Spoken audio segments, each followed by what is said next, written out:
बोल जयकारा बोल मेरे श्री गुरु महाराज की जय। श्री श्री 108 श्री तृतीय पातशाही जी श्री गुरु महाराज जी का जीवन। श्री आनंदपुर की भूमि ने आपके आगमन के लिए करुण पुकार की। श्री सतगुरुदेव महाराज जी उस करुण पुकार को सुनकर इस भूमि को कृपा दृष्टि से सिंचित करने के लिए आए। श्री चकोड़ी संत आश्रम में रूहानी अभिषेक के लगभग 3 वर्ष पश्चात एकाएक आपकी मौज श्री आनंदपुर में स्थायी निवास करने की उठी। इधर श्री आनंदपुर की प्रेम की प्यास बढ़ रही थी, उधर सिंध अपने प्रेम पाश में सतगुरुदेव महाराज जी को जकड़े हुए था। सन 1939 में आपने दीपावली का पर्व सिंध में मनाया।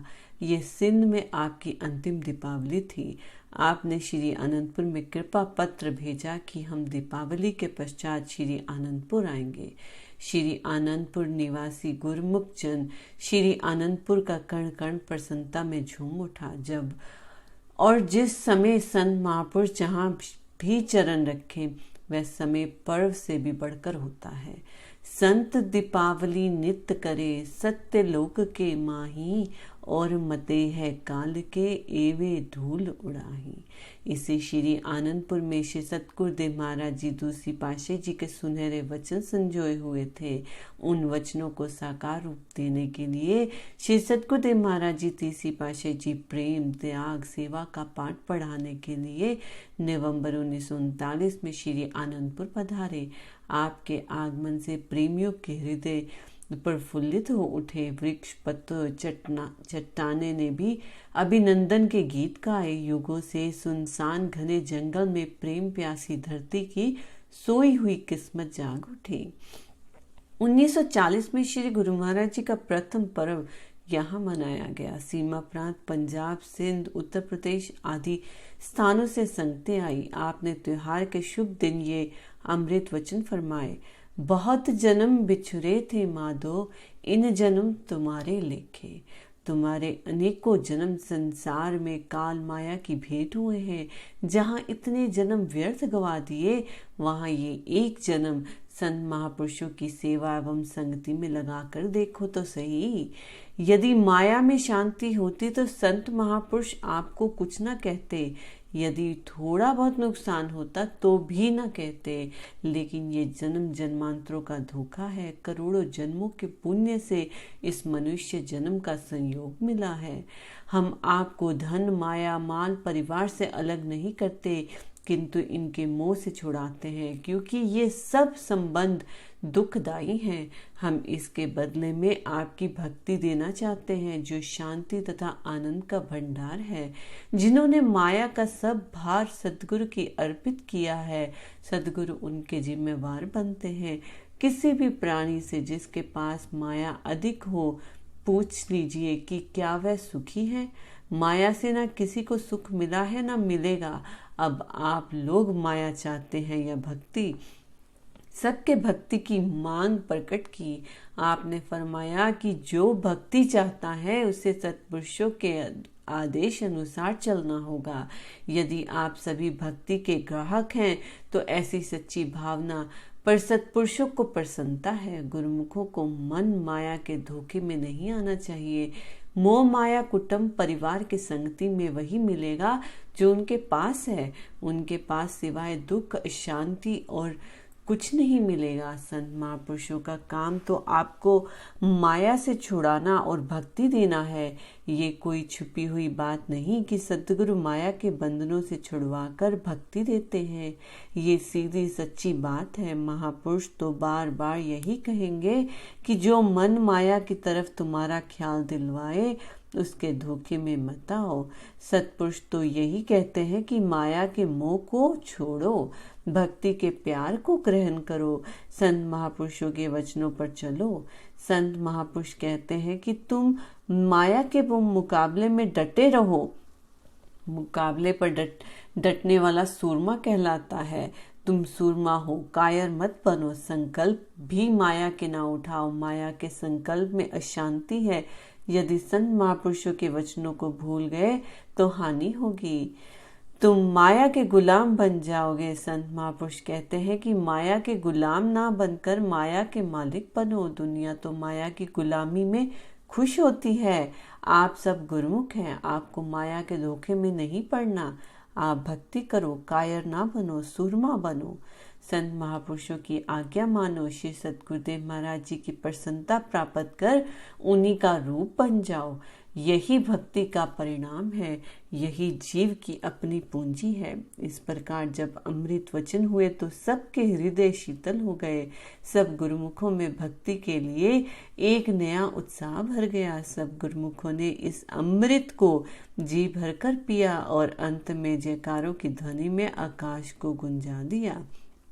आपने सेवा का भंडार खोल दिया। जो शरणागति प्रेम तथा दर्शनार्थ संगतें आई थी, उनको सेवा का शुभ अवसर प्रदान किया। जहाँ सेवा का कार्य आरंभ होता है, वहाँ पर आप पलंग अथवा आसन पर विराजमान हो जाते।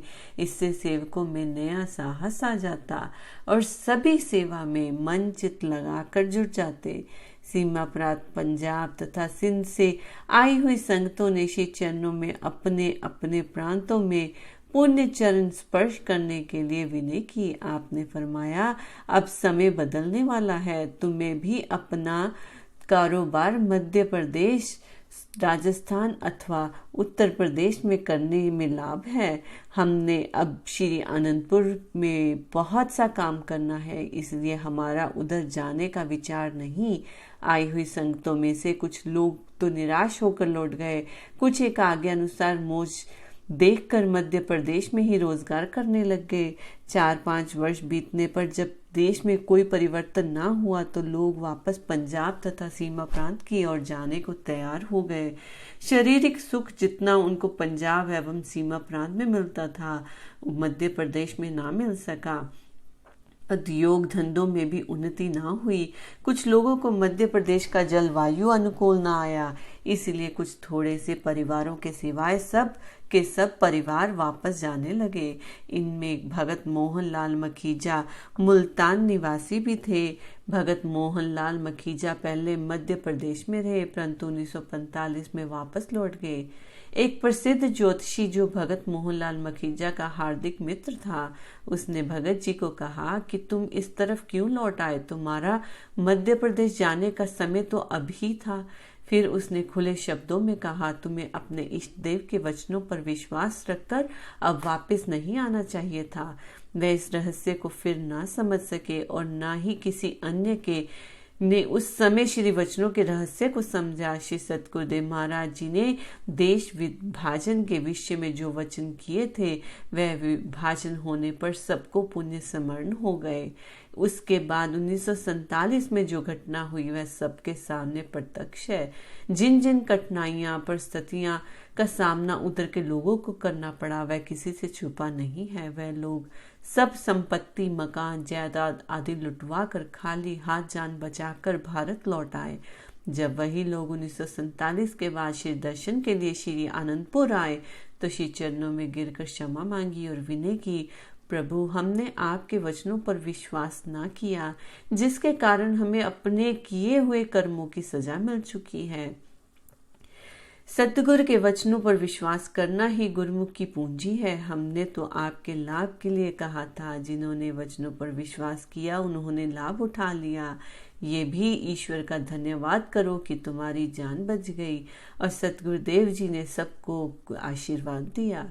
संत महापुरुषों की श्री मौज को समझना जीव बुद्धि से परे है। जब तक कि वह स्वयं किसी भी रहस्य को जीव पर प्रकट ना करे, जीव अपनी विचार शक्ति से उसे नहीं समझ सकता। उनकी प्रत्येक मौज में कोई ना कोई गुप्त भेद छुपा हुआ होता है।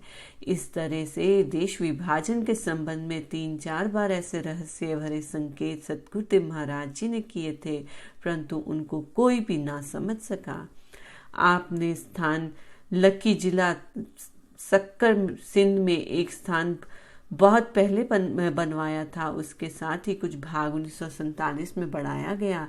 जब आपने नवंबर 1939 में श्री आनंदपुर में कृपा की तो उस समय आपकी श्री मौज ये हुई कि लक्की में जो आश्रम का भाग अभी अभी बनवाया है उसका सब सामान, दरवाजे, खिड़कियां, गार्डर इत्यादि श्री आनंदपुर लाया जाए। सन 1940 में महात्मा योग रोशनानंद जी को सतगुरुदेव महाराज जी की किसी काम से सिंध भेज रहे थे। आपने महात्मा जी को फरमाया, नए मकान का सब सामान यहाँ श्री आनंदपुर लाना है।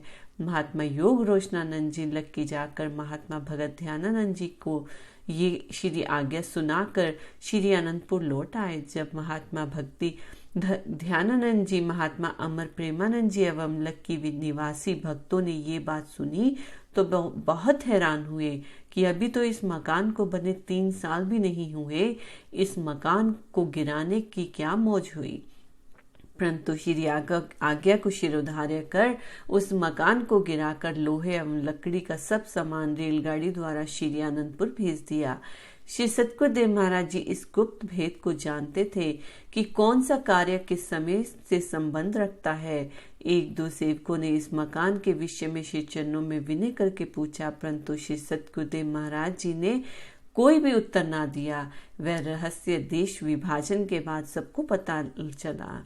इस सामान के यहाँ मंगवाने की क्या श्री मौज थी। श्री सतगुरुदेव महाराज जी का ये अभिप्राय था कि जो कुछ भी परमार्थ हेतु लग जाए वही अच्छा। परंतु उस समय 1940 में सब हैरान थे। सत्य है कि जीव अपनी बुद्धि से उनके किसी भी रहस्य को नहीं समझ सकता। बोलो जयकारा बोल मेरे श्री गुरु महाराज की जय।